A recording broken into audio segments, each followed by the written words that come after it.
Chad Moyer with you now on the Rural Radio Network. Let's take a look at the midday market trade. Joining me, it's livestock market analyst Kyle Bumsted. Kyle, we had a moderate trade yesterday in cash country, and coming back for this last trading day before the holiday, and kind of back and forth again in the cattle futures. What do you make of what we're seeing today? It's a very good question, Chad. I'm looking at this complex here, just kind of taking a breather here before this 3-day holiday weekend. Now, we did trade August feeders as high as 309.97. We're at 308.80 right now, so about $1.17 off our highs. Our low's been 308.55 shortly before the broadcast here.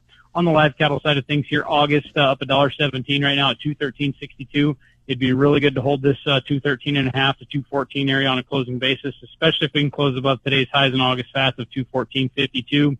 Our low's been 212.80. There's still a gap up above us here at 216.72 here to potentially go back and fill.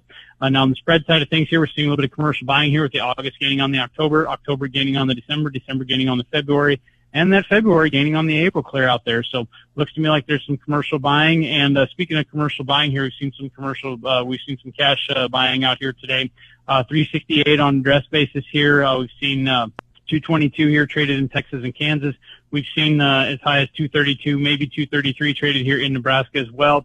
Did hear of a small regional here in Nebraska that was call-in at 372 here on the right type of cattle. So cash was looking to be a disappointment here early in the week, has somewhat firmed up here late in the week. Now, when I get to the commercials here, as far as buying in the spreads, it feels to me like they're going to be a little bit short bought here going into next week. So we do need to keep our eyes on that. But there has been talk recently of them picking up the slaughter pace here just a little bit. They've gotten some margin back, and they're looking to try to get all they can while the getting's good here. So we definitely need to keep our eyes on that as well. All right, thanks much. Livestock market analyst Kyle Bumsted. This is the Rural Radio Network.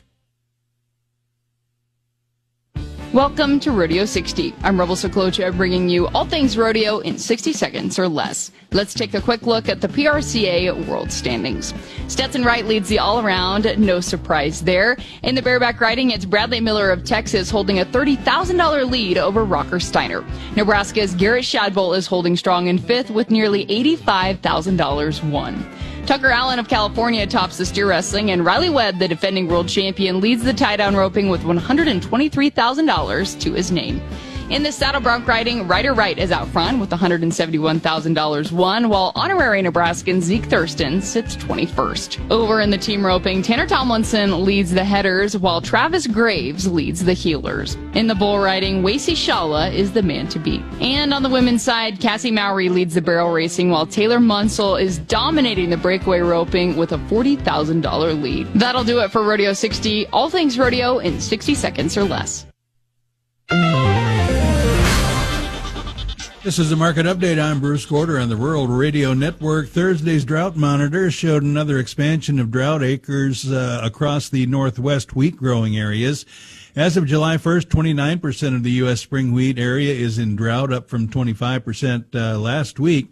For winter wheat, 24% of the area is in drought compared to 20% last week, with expansion primarily across Montana, Idaho, and Washington, but reductions across Nebraska and South Dakota. The 4th of July weekend shows the chance of decent rainfall over the western half of Kansas, which may slow harvest somewhat, but likely isn't too big of a concern, with the pace of last week just 3 percentage points behind the average.